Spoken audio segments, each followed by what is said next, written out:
Sensation, le MAG. Bonjour à tous, bienvenue sur Sensation. Je suis aujourd'hui avec Florence Camoin, directrice du Théâtre Coluche à Plaisir. Bonjour. Alors on va parler de la programmation de votre salle de spectacle. Avant ça, j'aimerais parler de vos ambitions en termes de culture sur le territoire. Le Théâtre Coluche a une grande capacité d'accueil. Est-ce que votre premier souhait, c'est d'établir une programmation éclectique pour toucher tous les publics ? C'est exactement ça, c'est-à-dire que je vise les jeunes, les plus jeunes, des tout petits, de la première section de maternelle jusqu'aux seniors, qui sont pour la plupart le public idéal des théâtres. Ça change, ça commence à vraiment changer, puisqu'il y a maintenant, on veut absolument accueillir les familles, et la saison prochaine, ça sera vraiment centré sur les familles d'ailleurs. Alors justement, vous l'avez évoqué, vous proposez des spectacles à partir de 3 ans. Pourquoi le théâtre doit être découvert dès le plus jeune âge ?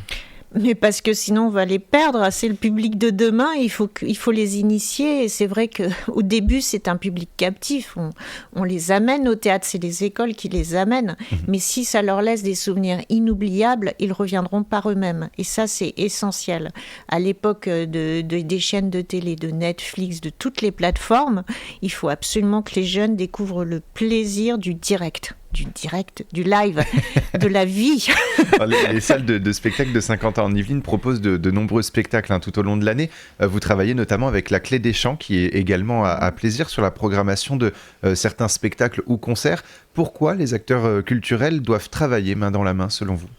Parce que c'est un ensemble, en fait. La culture, c'est pas le théâtre d'un côté. Moi, je dirige une scène pluridisciplinaire, donc on dit le Théâtre Coluche, mais au Théâtre Coluche, c'est des concerts, du cirque, de l'humour, toutes les disciplines sont représentées. Donc j'ai la chance exceptionnelle d'avoir une scène de musique actuelle, la Clé des Champs, qui a une programmation que je vous recommande, qui est formidable, qui est diversifiée, qui est jeune, avec un état d'esprit vraiment festif. Il y a je crois 2 concerts par mois, mais franchement, il faut la découvrir, cette programmation-là. C'est une salle qui, depuis 1 an, avec sa nouvelle direction, a complètement évolué. Et justement, vous les accompagnez, vous travaillez avec lui, eux. Évidemment. On va désormais parler de la programmation. Le 7 avril, vous proposez le spectacle Les Encres Fraîches, un spectacle hors les murs, puisqu'il se passe justement à la Clé des Champs. Qu'est-ce qui attend le public pour cette soirée ? Alors, c'est un peu plus qu'un spectacle. Je travaille depuis des années sur les écritures, les encres fraîches, les écritures nouvelles d'auteurs de théâtre vivants. Et donc, on montre en maquette, on fait des maquettes, mais avec une vraie mise en scène. Le texte est lu, bien sûr, mais il y a des lumières, il y a des musiciens qui font une vraie création musicale. L'auteur est présent. Et à la fin, il y a un échange avec le public. C'est extrêmement enrichissant. L'auteur entend pour la première fois son texte dit par des comédiens. Et ce sont des textes qui ont une vie derrière, qui vont avoir une production. Je citerai, puisque c'est assez récent, Respire, joué par Romane Boranger à la Scala, que j'ai fait découvrir à des spectateurs pendant des encres fraîches. Donc c'est assez génial, c'est une espèce d'avant-première, c'est un cadeau offert au public, puisque l'entrée est absolument gratuite. Il faut quand même un petit peu réserver avant, parce que on est dans la petite salle, donc on ne peut pas accueillir plus de 100 personnes.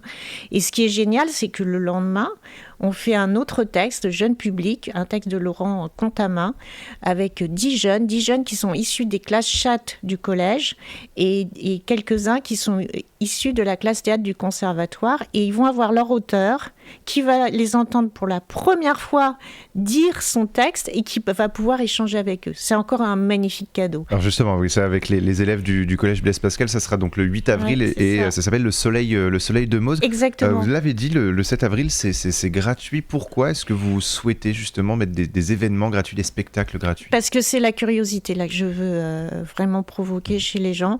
Osez venir, vous ne risquez rien. Peut-être que vous allez vous ennuyer, mais si vous vous êtes ennuyé, vous pourrez le dire directement à l'auteur et lui expliquer pourquoi. Et là, il y a des débats géniaux. En général, les gens ne s'ennuient pas. Et le petit problème de ça, c'est qu'ils nous disent « mais il n'y a pas besoin de monter le spectacle, en fait, on a tout eu là ». Ce qui est faux, mais voilà, ils adorent. Alors, le 16 avril, on passe à la danse hip-hop avec Casse-Noisette de Blanca Lee.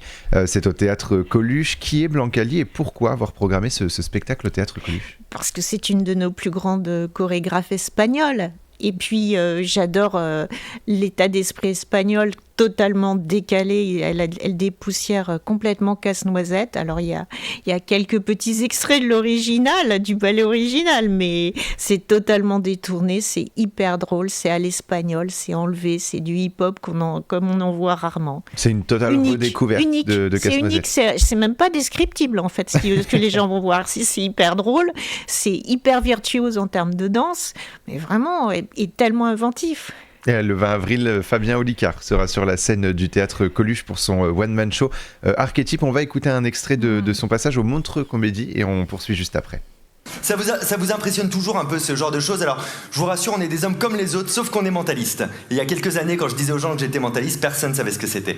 Alors que maintenant, grâce à la série The Mentalist, personne ne sait ce que c'est, ça n'a rien changé du tout. Quand on dit mentaliste, on pense souvent à magicien ou à voyant. Il y a une différence entre les deux. Les magiciens utilisent les colombes, les voyants cherchent les pigeons. C'est pas le même volatile. Moi, je crois que le mentalisme, c'est deux choses. C'est une manière d'influencer vos choix et de savoir ce que vous pensez. Par exemple, mademoiselle, c'est... Charline. Non, c'est très flatteur ce que tu penses, surtout. Merci, Charline. Elle me regarde, elle fait mon pauvre garçon, pas du tout. Bon, je vous rassure, ce soir, on va commencer doucement avec la graphologie. J'ai avec moi 3 cartes de visite, au dos desquelles j'ai mis un questionnaire. Je vais les donner à 3 d'entre vous. Les personnes qui veulent activement participer ce soir, vous pouvez lever la main. Ce qui n'arrive jamais. Sauf sur les gens bizarres, vous êtes donc 2. Voilà, comme ça je vous ai repéré, c'est cool. Eh bien, Charline, tu as parlé, tu vas participer. Tiens, Charline, un questionnaire, un stylo. Fabien Olicard, c'est donc le 20 avril au Théâtre Coluche et il me semble du coup que c'est complet. Quasi, mais franchement là, il va falloir se mettre en liste d'attente parce qu'on pourra peut-être libérer des places dernière minute. Mais voilà, c'est liste d'attente là. Alors Fabien Olicard, voilà, c'est un humoriste et mentaliste du coup qui a joué au Montreux. Vous accueillez justement régulièrement des personnes, on va dire connues ou en tout cas réputées. Pourquoi est-ce que vous décidez également de à la fois faire découvrir des troupes de théâtre, des nouveaux spectacles, etc., mais aussi des spectacles que tout le monde peuvent connaître, comme des one-man shows? Déjà, on a une très grande salle, il faut la remplir. Donc, il faut penser au tout public, à tout le monde, à tous les types de publics. Et aussi, oser faire du théâtre qui ne va pas faire 900 spectateurs, qui va en faire peut-être que 300 ou 400, mais des gens qui sont passionnés par un sujet, qui sont vraiment curieux, qui ont envie de découvrir et de se laisser porter. Et puis, j'espère que maintenant, le public commence à me faire vraiment confiance parce que je fais mon maximum pour qu'il y ait une ovation à la fin de chaque spectacle. Et pour finir, j'aimerais qu'on parle de la date du 12 mai. Sur votre site, vous proposez aux spectateurs de voyager à travers la galaxie princière. Alors, qu'est-ce qui nous attend pour cette soirée? Ah, génial. C'est des jeunes très reconnus qui se produisent très régulièrement au New Morning, qui accompagnent les plus grands, mais vraiment les plus grands. Ils ont un talent fou. Et là, le chanteur Malka, mais il revisite Prince. C'est prodigieux, Il y a des choristes, il y a tout un groupe. Ils sont une quinzaine sur scène avec les choristes.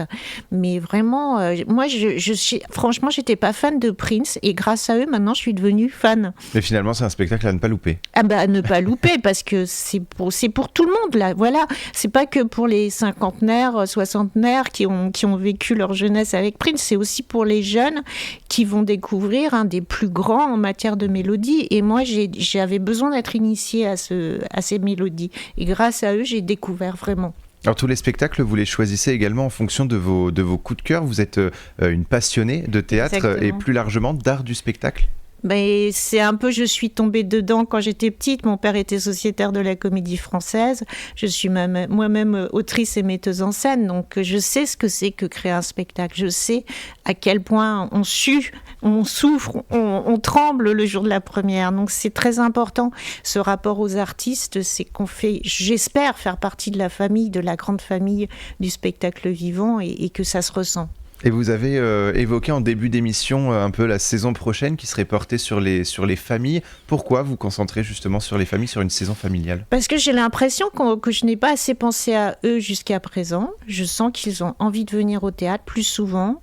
Donc il y aura un peu plus de spectacles en matinée, le samedi ou le dimanche, qui seront vraiment ouverts pour toutes les familles, c'est-à-dire de 3 à 90. Des spectacles très ludiques, très originaux aussi, très très originaux, mais là je vais rien dire tout de suite. La présentation c'est le vendredi 16 juin à 20h30 et je vous espère nombreux. Je sais que les gens sont très à l'écoute, ils aiment beaucoup ces présentations parce que j'essaye de les rendre extrêmement ludiques et c'est le moment unique pour rencontrer les artistes. Rendez-vous le 16 juin et en attendant à votre salle de spectacle. Merci beaucoup Florence Camoin d'avoir été avec nous sur Sensation.